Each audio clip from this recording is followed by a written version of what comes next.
What if I told you there is a plant that you can put in the ground one time, and it will feed you and your family for the rest of your lives? A plant that asks for nothing from you. No tilling, no replanting, no complicated seed saving. And yet, it gives you everything.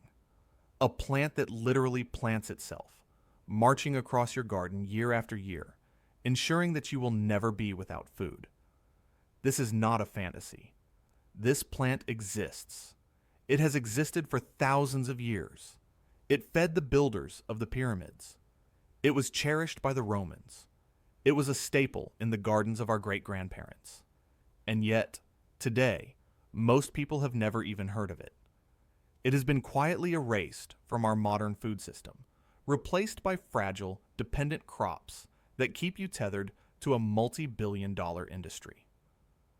So, the question is not just, what is this plant? The real question is, why don't you know about it? As a botanist, I have dedicated my life to the study of plants, and I can tell you that our modern world has a profound and dangerous amnesia. We have forgotten more than we have learned. We have been taught to value plants that are weak, plants that require constant chemical intervention, plants that cannot survive without our ceaseless labor and attention. We have been sold a story that agriculture must be a yearly battle against nature, a never-ending cycle of plowing, planting, weeding, and harvesting that starts fresh every single spring. But there is another way, a much older way, a way that works with nature's own genius for abundance and regeneration, rather than fighting against it at every turn. Today, I want to share with you a plant that shatters the myth of yearly struggle, a plant that embodies the very essence of resilience and self-sufficiency. This is the story of the Egyptian walking onion. Our story begins not in Egypt, as the name might suggest, but likely in the Indian subcontinent or Pakistan. This is where botanists believe the ancient parents of this strange and wonderful plant first crossed paths and combined their traits. It is a natural hybrid, a child of two different onion species, the common onion, Allium cepa, and the Welsh onion, Allium fistulosum. This was not a human-made hybrid, created in a laboratory by scientists in white coats with petri dishes and pipettes. This was nature's own experiment, a happy accident that resulted in a plant with a superpower. The scientific name, Allium proliferum, hints at its most remarkable trait. It proliferates, it multiplies, it spreads, it refuses to stay in one place. From its ancient homeland, it began a slow journey westward, passed from hand to hand, from culture to culture, from garden to garden across centuries and continents. The Romans, with their vast network of roads and their deep appreciation for practical, reliable crops, are believed to have carried it into Europe during the height of their empire. They valued it for the same reasons we should today. It was easy to grow, it was hardy, it survived cold winters and hot summers, and it provided a constant supply of sharp, oniony flavor for their soldiers and citizens alike. But its connection to Egypt is real, and it is ancient. The Greek historian Herodotus, writing over 2,400 years ago, famously described an inscription on the Great Pyramid of Giza that detailed the vast quantities of radishes, garlic, and onions consumed by the workers who built it. Think about that for a moment. The greatest architectural achievement of the ancient world, a monument that still stands after 4,500 years, was fueled in large part by the humble onion. The onion was not just food, it was fuel for one of the greatest engineering feats in human history. The ancient Egyptians revered the onion in ways that went far beyond its practical value as a food source. They saw its concentric, layered structure as a symbol of eternity, of life within life, of circles within circles that had no beginning and no end. They believed it represented the many layers of the universe, the heavens wrapped around the earth. They placed onions in the tombs of their pharaohs, believing they would grant breath to the dead in the afterlife. King Ramses IV, who was buried in 1160 BC, was found with small onions placed in his eye sockets. Traces of onion have been found in the bandages of mummies. This was a plant of immense spiritual and practical power, and while the common onion was a staple, it was this perennial, self-planting variety that offered a unique kind of food security. It was a plant that, once established, would never leave you. It would be there, waiting, year after year, a silent promise of sustenance that required nothing in return. It arrived in the United States around 1850, brought over by European immigrants who carried their most precious and reliable plants with them across the ocean. These were not wealthy people with the luxury of choice. They brought the plants that had kept their families alive for generations, the plants that had proven themselves through wars and famines and hard winters. For 100 years, the walking onion was a common sight in homestead gardens and on small farms across America. It was known by many names: tree onion, topset onion, or simply the winter onion, because it was often the first green thing to emerge from the frozen ground in late winter, a welcome promise of spring when the root cellars were running low and fresh food was just a memory. Our ancestors understood its value instinctively.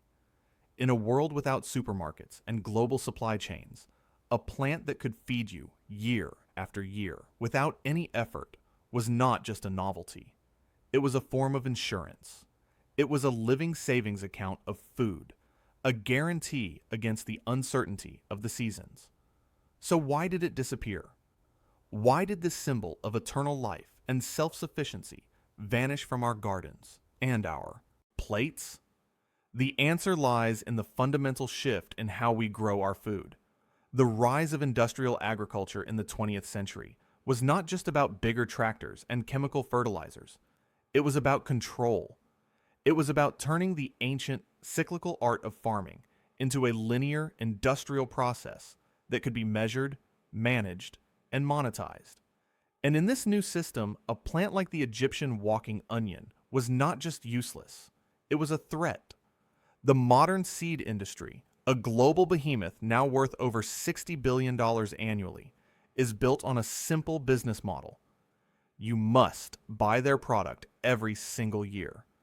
They have spent decades developing hybrid seeds that produce vigorous, uniform crops for one generation. But the seeds from those crops, if you try to save and replant them, will not grow true. They will produce a chaotic mix of weak and unproductive plants. This is by design. It is called hybrid vigor, and it is a brilliant strategy for ensuring repeat business. It severs the ancient connection between the farmer and the seed, a connection that had been unbroken for 10,000 years of human agriculture. It makes the farmer a dependent consumer, not a self-sufficient producer. It turns a cycle into a treadmill that never stops. A perennial plant, one that you plant only once, is the enemy of this business model. A plant that makes its own seeds, or in this case, its own starter plants, and even plants them for you, is a direct challenge to the entire system. There is no profit in a plant that gives itself away for free. There is no market for a crop that, once you have it forever. And so, it was simply left behind. It was not promoted in seed catalogs. It was not taught in agricultural colleges. It was not bred for uniform, machine-harvestable traits. It was allowed to fade into obscurity, dismissed as a quirky heirloom, a relic of a bygone era that had no place in the modern world. It was replaced by bulb onions that are grown as annuals, requiring the soil to be tilled and replanted every single year, demanding a constant input of fertilizer and pesticides, and forcing farmers to purchase new seed or sets at the start of every season. The walking onion did not fail. It was pushed aside because it was too successful, too independent, too generous. Its very abundance was its downfall in a system that profits from scarcity and dependence. So, how does this remarkable plant work? What is the secret to its eternal life? The magic is in its name: walking. The Egyptian walking onion does not produce flowers and seeds in the way a normal onion does. Instead, at the top of its tall, hollow stalk, which can grow up to 2 feet high, where a flower would normally be, it grows a cluster of tiny bulbs, called bulbils. This cluster is called a topset. These bulbils start out small and green, but as the summer progresses, they grow larger and develop reddish-brown skins, sometimes in a particularly vigorous plant. These bulbils will even sprout their own tiny green shoots while still attached to the parent plant, and occasionally, a second tier of bulbils will form on top of the first, creating a strange, multi-story tower of onions that looks like something from a science fiction movie. As these bulbils grow, the stalk becomes top-heavy. Eventually, it bends over under the weight, and the topset touches the ground, sometimes a foot or two away from the parent plant. And right where it touches down, the bulbils put down roots and begin to grow into new onion plants. The plant has literally taken a step. It has walked across your garden. The next year, those new plants will do the same thing.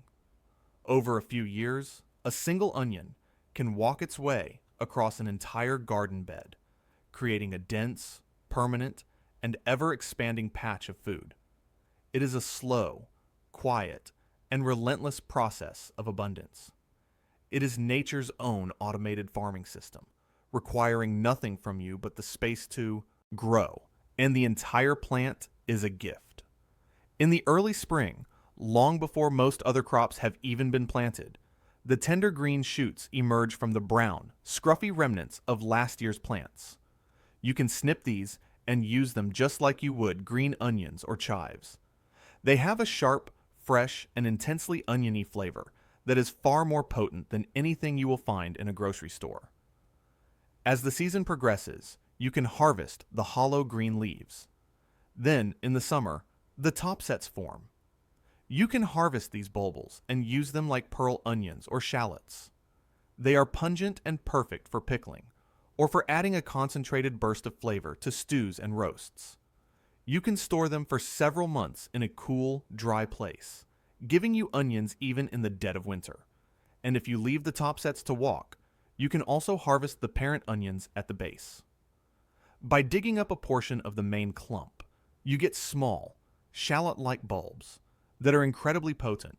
The flavor is much stronger than a typical store-bought onion, a reminder of what real food tastes like before it was bred for shelf life and shipping durability. From root to leaf to topset, every part of the plant is edible and useful. It is a multi-story grocery store in a single plant. And like all onions, it is a powerhouse of nutrition. Onions are rich in a powerful antioxidant flavonoid called quercetin.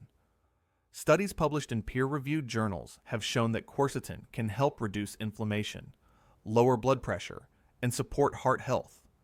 It has been linked to a reduced risk of certain cancers and improved immune function. Onions are also packed with sulfur compounds, the very things that make you cry when you cut them. These compounds, including allicin and its derivatives, have been shown to have potent antimicrobial and antibacterial properties. For thousands of years, onions have been used in traditional medicine to fight infections, soothe coughs, and support the immune system. The walking onion, with its concentrated flavor, is a potent source of these beneficial compounds. It is not just food. It is medicine that grows itself, a pharmacy that asks for nothing but a little patch of earth. So, how do you bring this ancient plant back into your life? It is incredibly simple, but it does require a small act of seeking. You will not find it in most garden centers, which are stocked with the annual dependent crops that the industry wants you to buy. You will have to seek it out, which is part of the journey of reclaiming this lost knowledge. Look for it from small, independent seed companies, or from other gardeners online. There are communities dedicated to sharing heirloom plants, and walking onions are often traded and gifted freely among those who understand their true value. Often, people who grow walking onions are more than happy to share, because the plant produces so abundantly that they have more than they could ever use. All you need is a few of the topset bulbils to get started. You can plant them in the spring or in the fall, whenever the ground is workable. Simply press the small bulbs about an inch deep into the soil, about 4 to 5 inches apart. Choose a sunny spot where you want them to live permanently, because once they are established, they are there to stay for decades. They are not picky about soil. They are hardy in almost every climate, from the bitter cold of Zone 3 to the heat of Zone 10. They can even grow near black walnut trees, whose juglone toxin kills many other plants. They require virtually no care. You do not need to fertilize them. You do not need to water them, except in the most extreme drought. You do not need to weed them, as a dense patch will quickly outcompete most weeds. Your only job is to harvest and to watch in amazement as this incredible plant takes care of itself and you. I remember the first time I saw a walking onion in action. It was in the garden of an elderly woman in rural Pennsylvania, a garden that had been in her family for 4 generations. She showed me a patch that her great-grandmother had planted in the 1890s. That same patch, those same genetic lines, were still producing food over 100 years later. No replanting, no purchasing, just a quiet, eternal abundance. That is the power of a perennial. That is what we have lost. I want you to think about what this plant represents.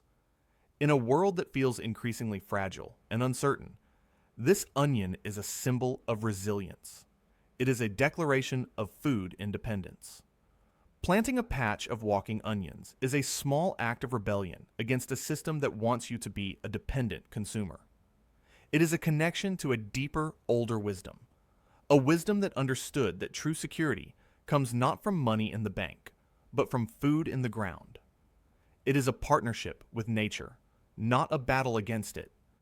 It is a legacy you can plant for your children and grandchildren, a patch of ground that will provide for them long after you are gone.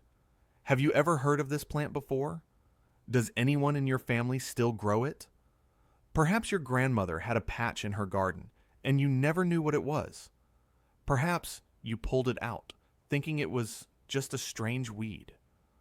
I would be fascinated to hear your stories in the comments below. Let me know where this forgotten plant is still quietly thriving, still walking its way through the gardens of those who remember. There is something deeply moving about a plant that refuses to die, that keeps giving even when no one is asking. In my years of studying forgotten crops, I have come to believe that the plants we choose to grow say something profound about who we are as a society.